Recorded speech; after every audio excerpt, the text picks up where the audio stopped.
Hello and welcome to the Funky Penthouse. Those of you who've followed my videos in the past may notice that this is a different setup to the last video that I put up, which was a while ago to be fair. And the reason for that is that I've moved house. So I've got a new setup here which is streamlined a bit, a few pieces of gear have changed but generally the same, just a bit of a different setup.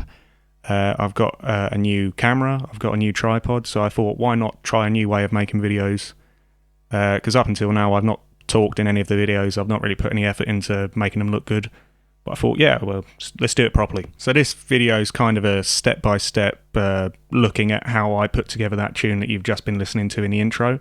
I'm not called it a tutorial as such because really, I mean, unless you're going to make exactly the same tune, you're not going to be able to learn that much from it. But you know, it might be interesting. I get a lot of questions from a lot of people on the comments to these videos and in messages, so hopefully this will clear some things up, and maybe if I get more questions in the comments I might make more videos to answer those.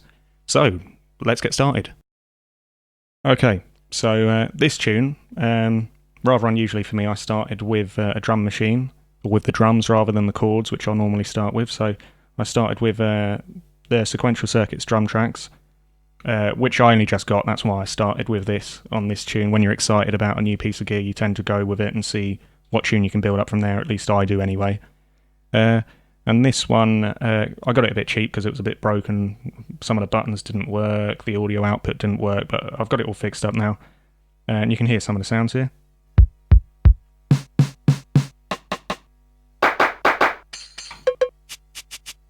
And then I've got delay on these tom-toms, but...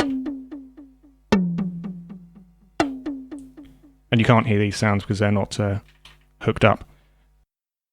So all I did was programmed in the rhythm that you can hear in the tune. That's all pretty simple stuff. And then I added some reverb to kind of give it a more authentic sound to that time, so I'll just turn it up.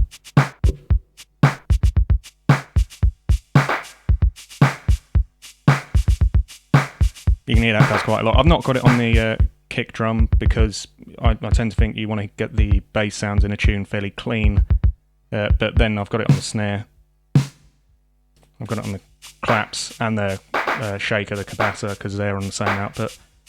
So yeah, there you go. Already you've got a sound that's getting towards kind of a disco feel. So let's move on to the next bit. So, once I had the drums down, we've got them over here. So you can hear them there. We got that. Then I was thinking, right, so now I need some music to go with the rhythm. So I thought, right, go over to the Juno. And what I did is, first of all, I tried to find kind of a sound on there that was kind of suitable. So what I tend to do when I'm making tunes is not so much to get involved in creating a new patch exactly what I want every time. What I'll do is go through, flick through the patches until I find one that's either works for me or one that I can edit a little bit to get what I need. Now, a lot of people really get concerned about the patches, and they've got to make a new patch for every tune. They get quite worked up about it, and I think it is important. Obviously, you've got to make your own sounds, but a lot of the patches in here I've made anyway. So if they get used on more than one tune, or if they're a bit similar, you know, I don't really care as long as it sounds good at the end of the day. So in this one, I knew I had another patch that I'd use on another tune. So that one is good, but I thought, well, I don't think the LFO and the vibrato thing works on it, so I switched that off. And I think, yeah, it's sounding all right, and then just messing about with it.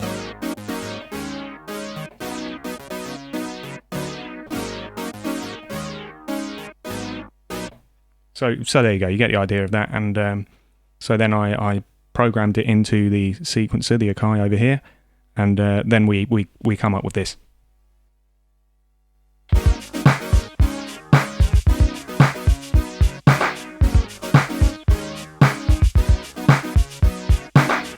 What I'll say now is with those chords, they are quantized to 16th notes, but I take a lot of care with time correction, because a lot of the time that can be your biggest enemy. You don't realise that a tune's not sounding right until you find out, oh, I've got 64 note quantization, or 32nd note, or 16th note.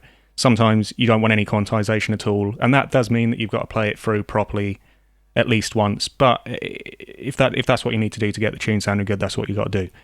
So anyway, that's that. So we've got some chords now. We've got a left hand as well in it, so you're getting towards working your way back towards a bass line, and we've got the drums, and it sounds like this.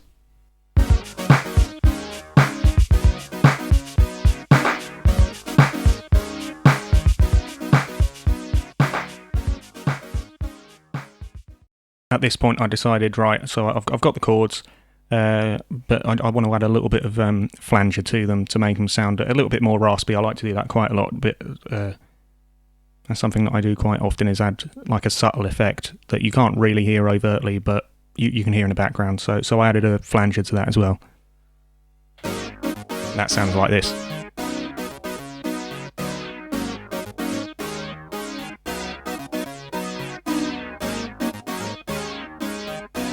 Again, when you're not listening for it, it's quite subtle, but when you can hear it, there's quite a big difference.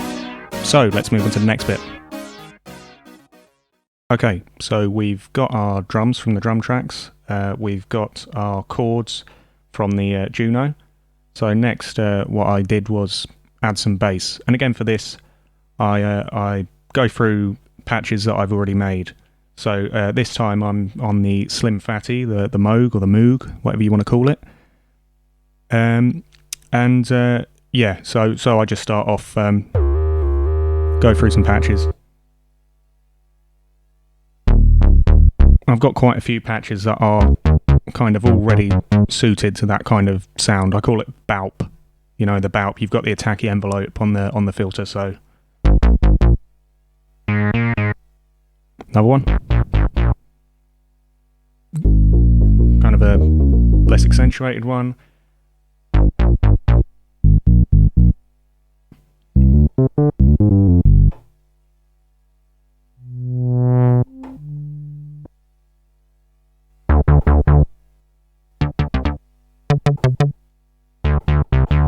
And then in the end I come to this patch and I think that one sounds the best.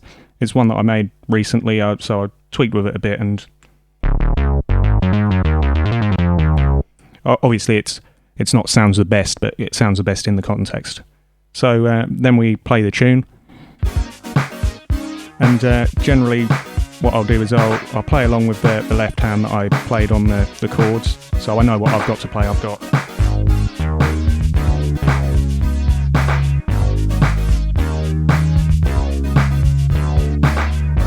that would be copying the chords, but obviously that's not very interesting. But it gives me somewhere to start, so then I'll mess about and I'll do something like this.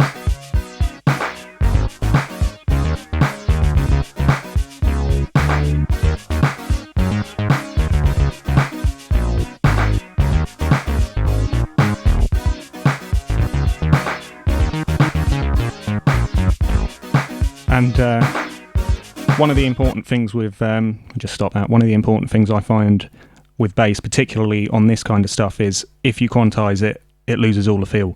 So whereas the chords, they're quantized and it sounds good, the bass, I find anyway, you want to leave it unquantized. So all I did was play that into the Akai again, and I just switch that back on there so you can hear what it sounds like. So then we press play, and I'll just mute the chords there. And I think you can hear that there's some imperfections in that bass line, but again, that's what gives it the feel. If you correct those, it sounds awful. So there we go, that's that. We'll move on to the next step. Right, so this stage in the tune, we've got the bass, we've got the chords, we've got the drums. I mean, really, you got most of the tune there, most of the groove anyway. So at this point I'm thinking, right, what synths have I got left that I haven't used yet? And I've still got quite a few. I've got a lot of synths here, to be fair. You know, I'm a bit of a glut when it comes to it. So I've got the Casio, I've got the Waldorf, I've got the Six-Trak over the other side of the room.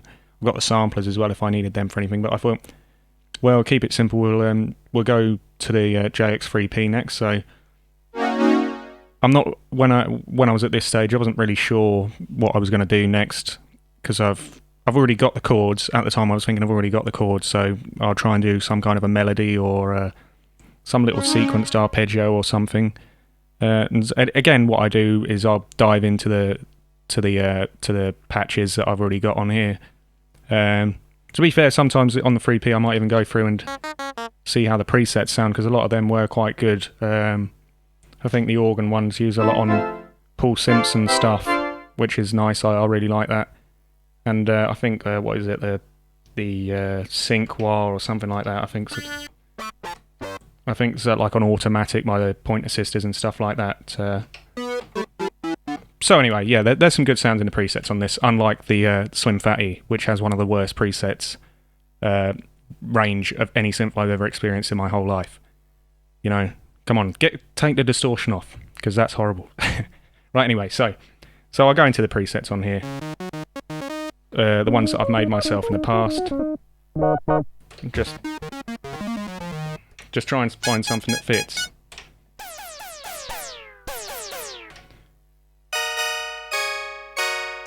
And in the end, I think I came up with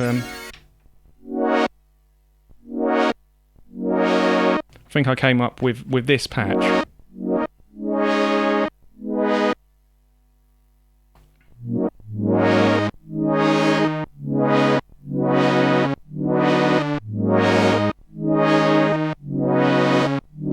And I was thinking, yeah, that sounds quite good. I'll play the tune again, you can hear it in context.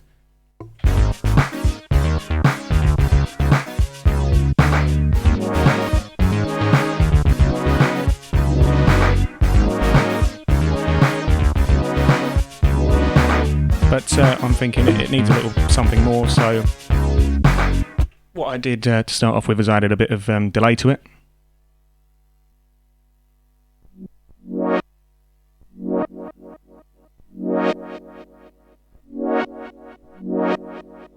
And also I'm thinking, well, that sounds okay, but the envelopes are not quite right. I want them a bit slower, and so what I did is I took that patch and I changed it, and then I came up with this one. And you got the filters a bit more open on that, and so again I recorded it. And this one, because it's just big block chords, I did in the end over the top. I had it quantized to 1/8 notes just to correct my crap playing. So let's hear what that sounds like.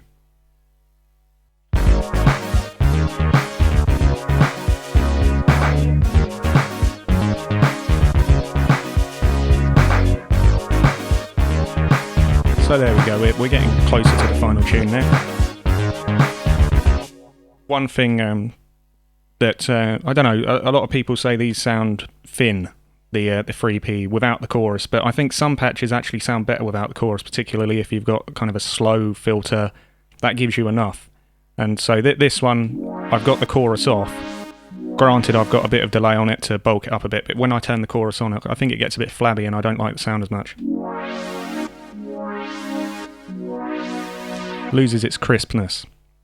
So anyway, there we go. So we've got the 3P doing kind of a pads, big long pads. We've got kind of stabby chords on the Juno, and we've got the drums. So let's go on to the next bit. So at this point, we've got almost the whole tune together now. We've got the drums, we've got most of the synths on it. We've got the main groove. And it was at this point I was thinking, as I was listening to it, I'll just play it for you.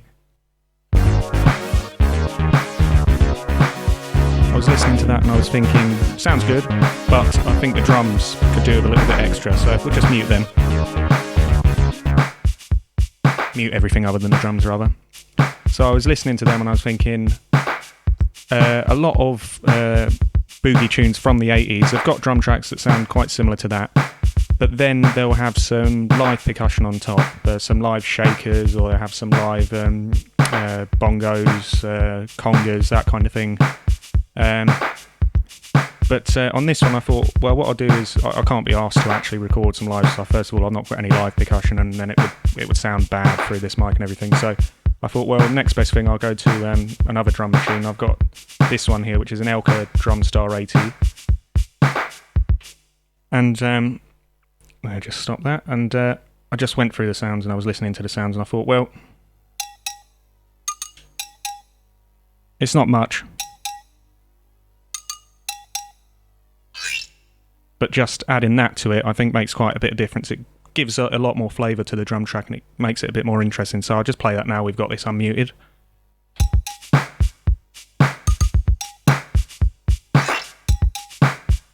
And the Drumstar is really kind of to be sat on top of an organ style drum machine. So it's got lots of presets, and you've just got a few spaces in there to put in your own rhythms. And this is one that I programmed in myself. And again, on this one, I've got the same flanger. I've got the same flanger as is on the Juno, and I'll just show you that. Yeah, you can hear it when it's playing, but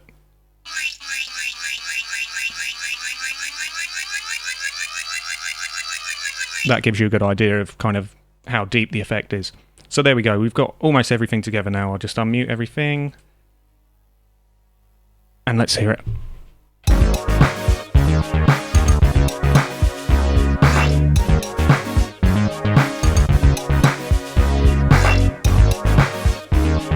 Okay, now to the lead. Right, okay, so we've basically got the whole groove together now. We've got the drums, the extra percussion, all of the chords, blah, blah, blah. So now at this point in a tune, normally this is the point where I get kind of stuck, to be quite honest, because normally, well, at the moment, I'm tending to kind of come up with tunes that would work well with a vocalist, but I can't sing, and I can't get the vocoder or the talk box to sound. You know, they work sometimes, but this groove, I think, could work best with an actual vocalist. But I can put a bit of a lead synth on it, and for this, because I've already used most of the other synths in the room at the moment, I could multi-track, and I could use the Moog again for a lead, but this time I thought, well, I'll use a Six-Trak, so I've got a patch on here.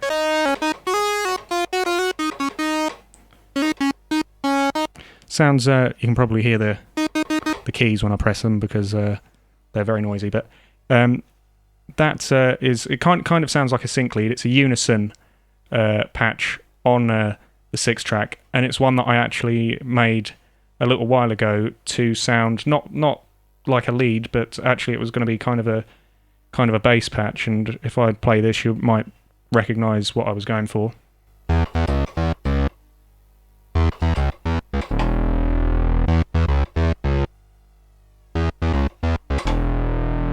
So you get the idea with that. I'll just tune this up again.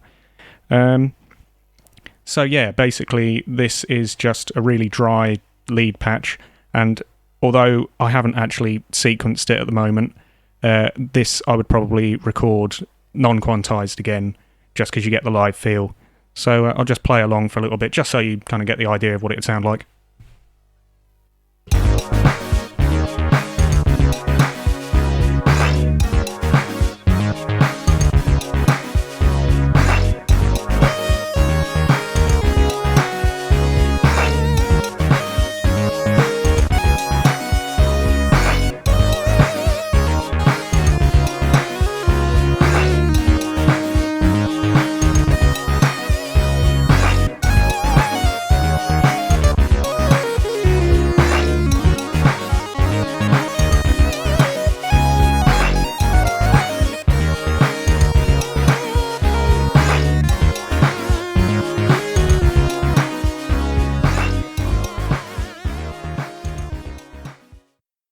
So I mean, you can hear it's not perfect. I'm messing up the playing a bit, but that's because I haven't really decided what I'm going to play on the top yet.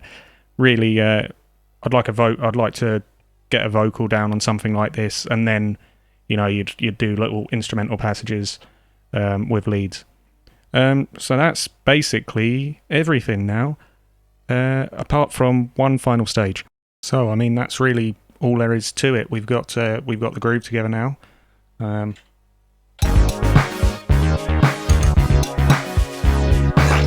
So now at this stage, what I do, and I'm not going to show you the process, but what I do is I'll go back and I'll try and come up with kind of alternate sections. I wouldn't say verses or choruses or whatever, because it's not that kind of tune. But I'll go through and I'll try and come up with another section for it that you could use in a tune, so you don't have to just build up and break down the same groove the whole time. So this one, I came up with this, and it's got a TX81Z, TX81Z if you're an American, on the top of it, just adding like a kind of a glistening little patch, and so I'll play that, and it kind of works with the other groove. So here we go.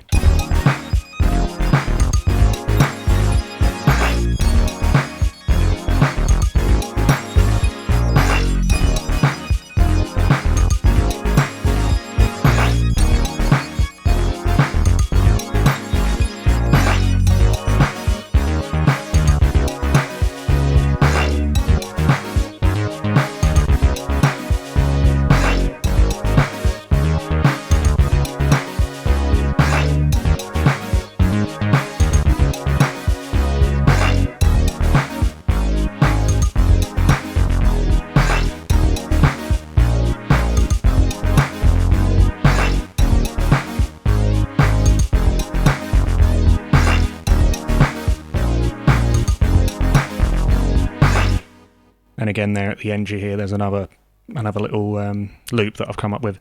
So I've got kind of 3 loops there. I'm not sure if they work together properly yet. I always call it, the way I think about it is you've got to kind of come up with a little cheat to make the sections flow together properly, or at least I do. Perhaps if you're a proper musician, which I'm not, you wouldn't have to do that, and you'd be able to conceive the whole tune in your head from the start. But I can't do that. Anyway, so that's basically everything. Other than I'll just show you the effects units I've used on this, just so you get an idea of that. And then I think that's basically everything covered. Obviously the tune's not finished, but you know all you need to know about it. Okay. Right. Okay. So finally here, I'll just show you the effects units I've got on this. They're all fairly cheap, actually, pretty crappy ones. They work in the context. I've got the delay on the JX3P is this here, which is an RAK digital delay 2000. It's quite cool. It's got loads of modulation options on it. It's this one here at the top. And although it's rather ironically named because it doesn't actually fit in a rack space. It's got rack ears on it, but it's too thick and it's too wide to fit in a 19-inch rack. So I don't know what the hell's going on there, but it sounds good, and I think it only cost me about £8. So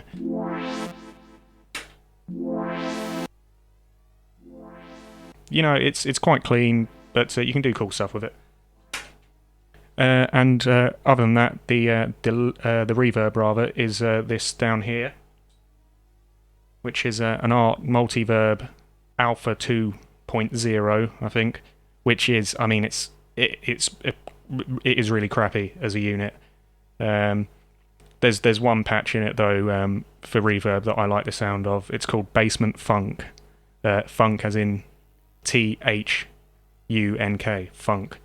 So like I don't know. Anyway, so that's what's on the the. And I think it sounds quite good. I think it's got a bit of chorus on it. And then the big flanger on this, I'll just turn the camera around here so you can see, is here in this little drawer. This I cut a hole in the back of it, so that it's just so that I can use pedals without them looking messy. And they're plumbed in to the patch bay and that. And I've got this Zoom multi-stomp, which is like a multi-pedal that emulates other effects pedals. But I think it works with a line-in audio, and it's got stereo, and you can save patches on it. So it's actually quite. It may as well be a rack unit, to be fair. And it was Vinyl Junkie 07 himself, Martin Bell, who told me about that. So cheers for him for letting me know about this cool unit. And yeah, that's cool. It can do loads of good stuff, but I've just got it doing a flanger on this. And yeah, I think that's everything. So this rambles on a bit. It's a bit long, but it's the kind of thing I thought, well, I'd find it interesting to find out how other people make their tunes. So, do one of these yourself. I'd be interested to see it. And If anybody's got any questions, then just put a comment down or send me a PM or anything like that, and maybe I'll make more videos to answer those questions. Anyway, thanks for watching. Cheers.